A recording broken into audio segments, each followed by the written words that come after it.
शशि पानी ले आओ।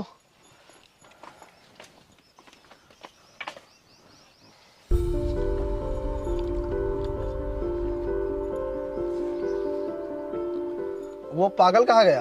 वो पागल सुबह से सो रहा है, उसने कोई काम नहीं किया और ना ही तो भैंसों को चारा किया है। क्या? इस पागल ने तो जीना हराम करके रखा है। पूरे दिन घर पे पड़े पड़े खाता रहता है और काम के वक्त इसकी हालत खराब होती है। अपने पागलपन का पूरा फायदा उठा रहा है। जय जी, आप देखिए इस पागल को। इस पागल ने तो परेशान करके रख दिया है।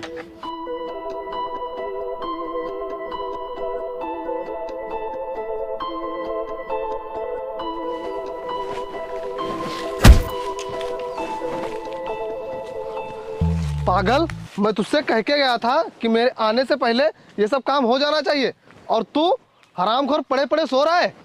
भैंसों को अभी तक चारा भी नहीं हुआ है। कर दिया। अच्छा, तो शशि झूठ बोलेगी। अभी गेहूं काटने को पड़े हैं, वो भी तूने नहीं काटे। तेरा खाना पानी सब बंद करना पड़ेगा। और चल जा, भैंसों को चारा कर और उसका गोबर उठा, नहीं मारते मारते तेरी खाल खींच लूंगा। चल जा।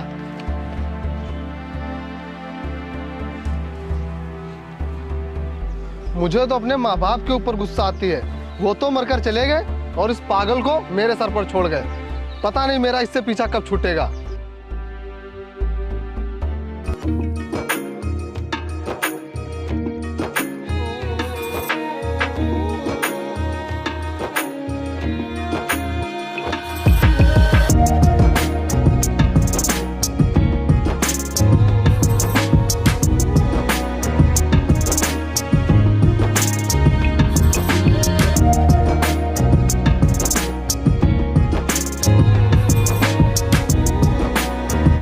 खाना। अच्छा, तुझे खाना चाहिए? अभी सुबह ही खाना खाया था, इतनी जल्दी भूखा हो गया? नहीं मिलेगा खाना तुझे, बस भर पेट खाने को दे दो। बस काम के वक्त नानी याद आ जाती है। दीदी, लगता है इसे कुछ ज्यादा ही भूख लगी। दे दूं क्या इसे खाना? नहीं मिलेगा इसे खाना। और खबरदार, जो मुझसे पूछे बिना इसे खाना दिया। ये पागल बोझ बना है हमारे ऊपर, न मरता है न हमारा पीछा छोड़ता है। जा, पहले खेत के गेहूं काट के आ, फिर शाम को तुझे खाना मिलेगा।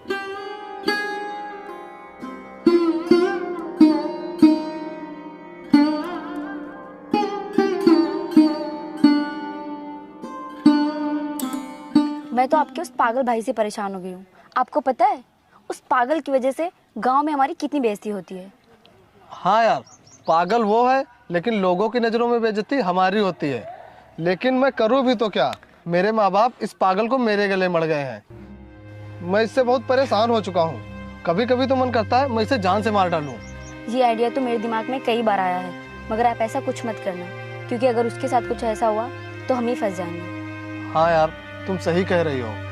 अगर इसके साथ कुछ ऐसा हुआ तो गांव वाले हम पर ही शक करेंगे। लेकिन इस पागल से छुटकारा पाने के लिए कुछ तो करना पड़ेगा। सुनो जी, मेरे पास एक आइडिया है।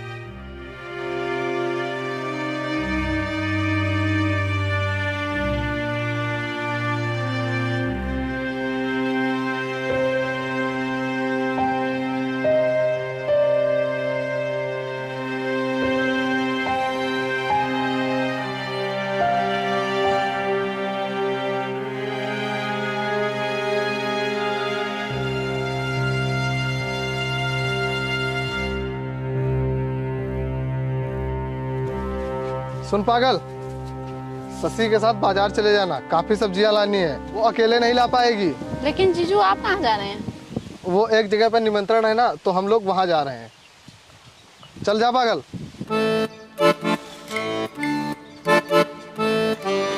और सुन, रास्ते में कोई बदतमीजी मत करना। चल जा।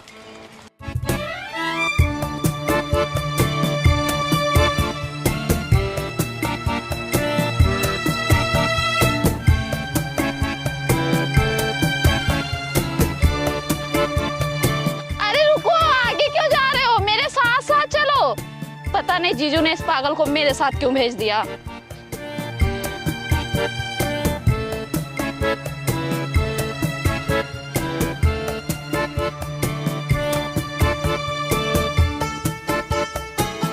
मैडम, कहाँ जा रही हो?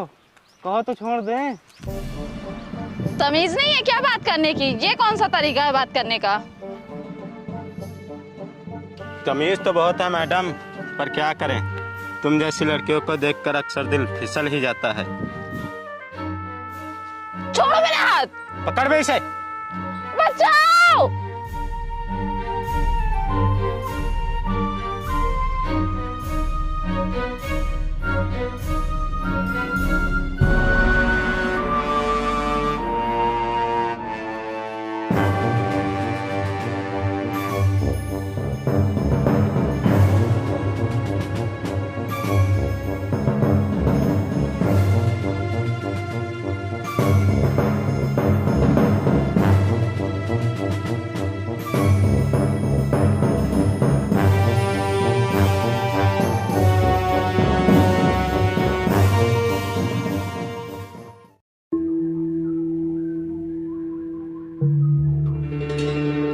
विपिन,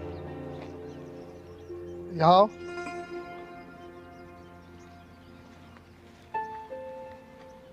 तुम कह रहे थे ना कि मुझे बच्चों के साथ पढ़ने जाना है, मेरा स्कूल में एडमिशन करवा दो। हाँ, तो फिर इस पे तुम अंगूठा लगाओ।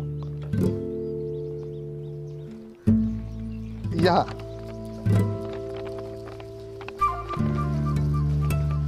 अब समझो तुम्हारा एडमिशन हो गया है, अब तुम भी पढ़ने जाओगे। चलो तुम अपना काम खत्म करो।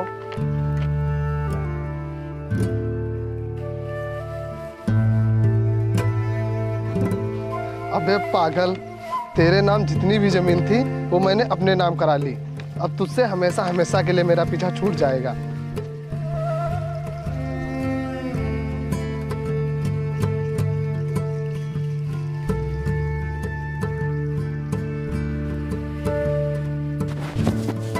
खाना। तूने सब गेहूं काट दिए? भैंसों को चारा किया? चल जा, अभी खाना नहीं बना है, बाद में आना। खाना। मैंने कहा ना, अभी खाना नहीं बना है।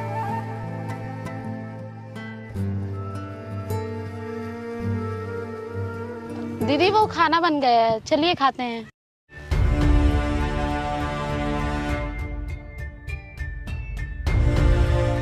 खाना।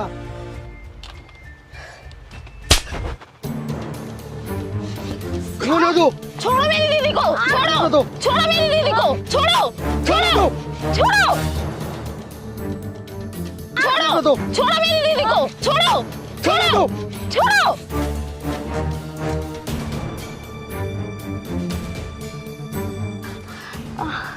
तुम ठीक तो हो ना? देख लिया आपने इस पागल भाई को? अगर आज आप सही टाइम पे नहीं आते तो ये मुझे मार डालता। मारो इस पागल को।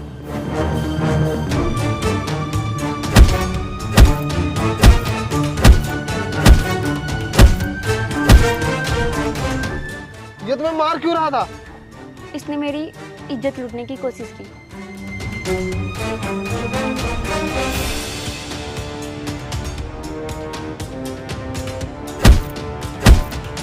सुनिए जी, इसका अब इस घर में रहना ठीक नहीं है। चल बे, अब तू निकल यहाँ से। वैसे भी अब तू किसी काम का नहीं बचा है। तेरी पूरी जमीन मैंने अपने नाम करा ली है। चल निकल। अब तू जिए या मरे, हम लोगों से कोई मतलब नहीं। चल निकल। बे तेरी तो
डॉक्टर साहब, ये लीजिए 50,000 रुपये और मेरी बीवी का इलाज शुरू करवाइए, वो बहुत तकलीफ में है। मैंने आपसे कहा था ना कि आपकी बीवी का ऑपरेशन करना पड़ेगा, जिसमें 5 लाख का खर्चा आएगा, 4.5 लाख और जमा करवाइए आप, तभी मैं आपकी बीवी का ऑपरेशन करूँगा। डॉक्टर साहब, मेरी बीवी पिछले 2 महीनों से बीमार है और मेरे सारे पैसे ख़त्म हो गए हैं। यहाँ तक मैंने अपनी ज़मीन और जेवर भी बेच डाले, लेकिन फिर भी मेरी बीवी ठीक नहीं हुई। डॉक्टर साहब, आप मेरी बीवी को बचा लीजिए। आप तो भगवान का दूसरा रूप होते हैं। बड़ी मुश्किल से मैंने 50,000 रुपये इकट्ठे किए हैं। आप इतने रुपए लेकर मेरी बीवी का इलाज कर दीजिए। जब तक आप पूरे पैसे नहीं जमा कराएंगे तब तक मैं कुछ नहीं कर सकता। डॉक्टर साहब, ऐसा मत कीजिए, नहीं तो मेरी बीवी मर जाएगी।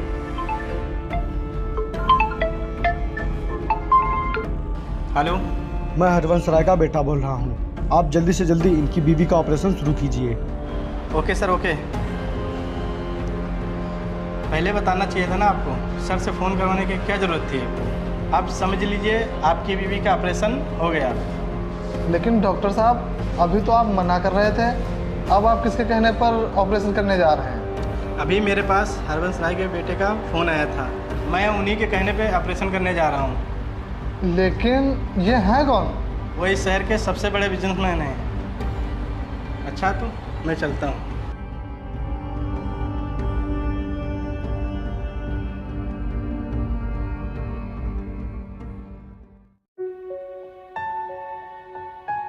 आराम से।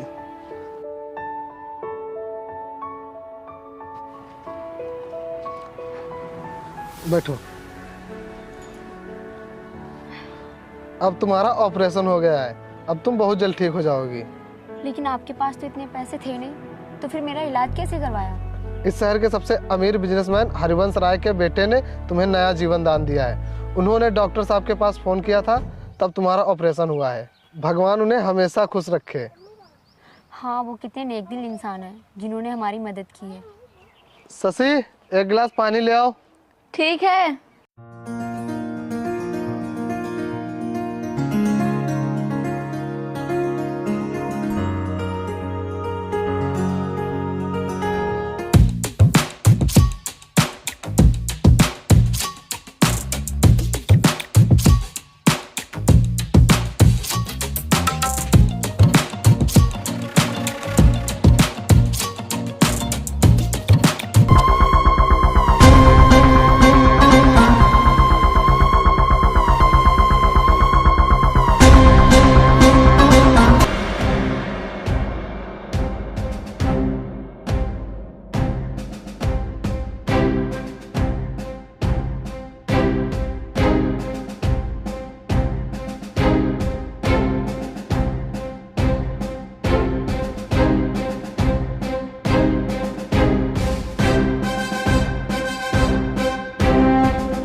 विपिन, तू?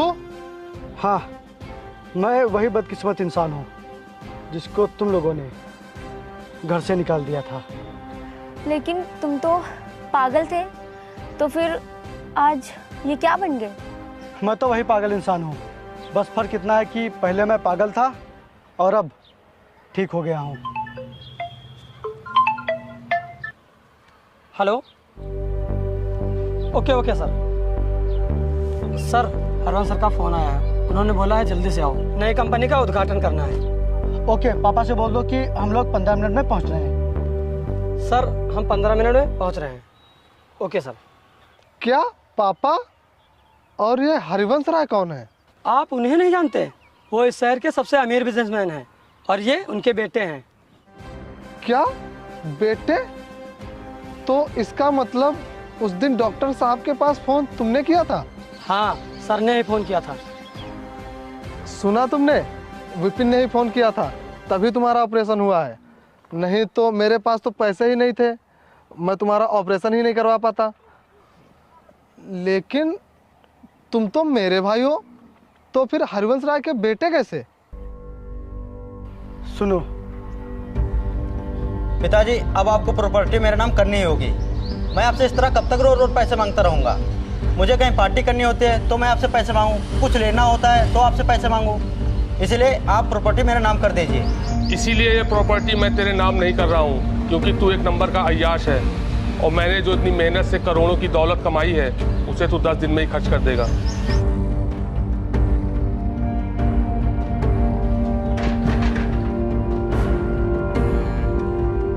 अबे पागल, चला जाए यहाँ से, मैं तो अभी तो फर्ज में मार खा जाएगा।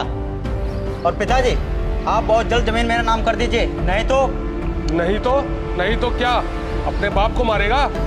इकलौते बेटे अपने बाप का सहारा बनते हैं, पर तूने तो अपने इस बाप को ही परेशान करके रखा है। पिताजी, मैं आपसे आखिरी बार कह रहा हूँ, आप प्रॉपर्टी मेरे नाम कर रहे हैं या नहीं? नहीं करूंगा, भले तू मुझे जान से मार दे। तो ठीक है, फिर मैं आपको जान से ही मार देता हूँ, उसके बाद तो प्रॉपर्टी खुद ब खुद मेरे नाम आ जाएगी।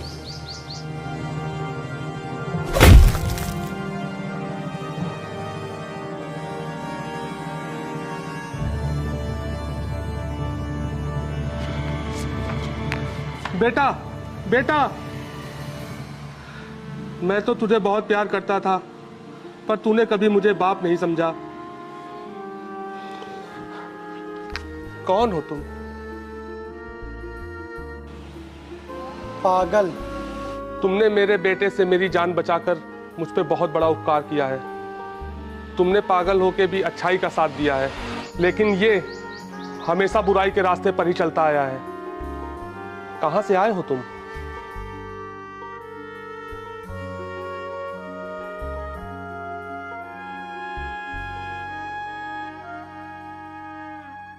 तुम्हारे माता पिता हैं कि नहीं?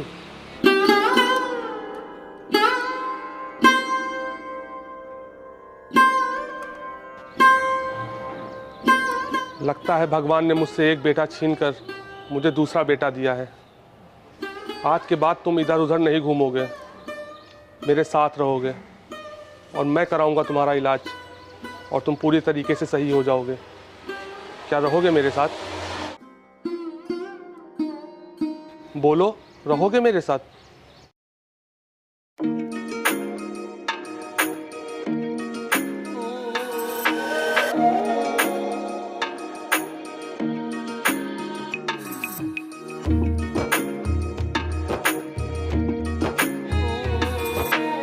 एक अनजान इंसान ने इस पागल के ऊपर बहुत बड़ा उपकार किया। इस पागल को नई जिंदगी दी और ये सब मेरे अपनों ने मेरे लिए कभी नहीं सोचा। आपने कभी नहीं चाहा कि मेरा भाई ठीक हो जाए। इस पागल से भूखे पेट जानवरों की तरह काम करवाया और आप लोग तो इस हद तक गिर गए कि इस पागल की प्रॉपर्टी भी अपने नाम करवा ली। अरे पागल भी आप लोगों की तरह इंसान ही होते हैं, उन्हें भी दर्द होता है, उन्हें भी चोट लगती है, उन्हें भी भूख लगती है। आप लोगों ने इस पागल को कभी प्यार नहीं दिया सिवाय नफरत के। वाह मेरे भाई, तू तो पागल होकर भी इंसानियत को नहीं भूला और हम लोग तो ठीक ठाक हैं, फिर भी हम लोगों ने इंसानियत को बदनाम कर दिया। हमने तुम्हारी जिंदगी बर्बाद करने में कोई कसर नहीं छोड़ी, लेकिन फिर भी आपने मुझे नया जीवन दान दिया। मुझे माफ कर दो। विपिन, हमें माफ कर दो। हम माफी के लायक तो बिल्कुल भी नहीं है, लेकिन तुम जो भी सजा दोगे हमें मंजूर होगी। अरे आप लोग ये क्या कर रहे हैं? उठिए, आप लोग मेरे पैर मत पकड़िए, नहीं तो मुझे नरक में भी जगह नहीं मिलेगी। आप लोग कल भी मेरे दिल में थे और आज भी मेरे दिल में हैं। अजीत, कागज लाओ। Okay sir. ये लीजिए, ये उस जमीन के कागज हैं जो आपने भाभी के इलाज में बेची थी। ये जमीन मैंने खरीद के फिर से आपके नाम करवा दी है। नहीं नहीं, मैं ये कागज नहीं लूंगा, मैं इसका हकदार नहीं हूँ। मैंने जो तुम्हारे साथ किया है उसकी सजा हमें मिलनी ही चाहिए। जैसे तुम दर दर भटके हो वैसे हमें भी भटकना चाहिए। नहीं, ये कागज मैं नहीं लूंगा। मेरे साथ जो हुआ वो मेरी किस्मत में लिखा था, लेकिन अब मैं इस काबिल बन गया हूँ कि मैं अब आप लोगों के साथ कभी बुरा नहीं होने दूंगा। ये लीजिए, पकड़िए।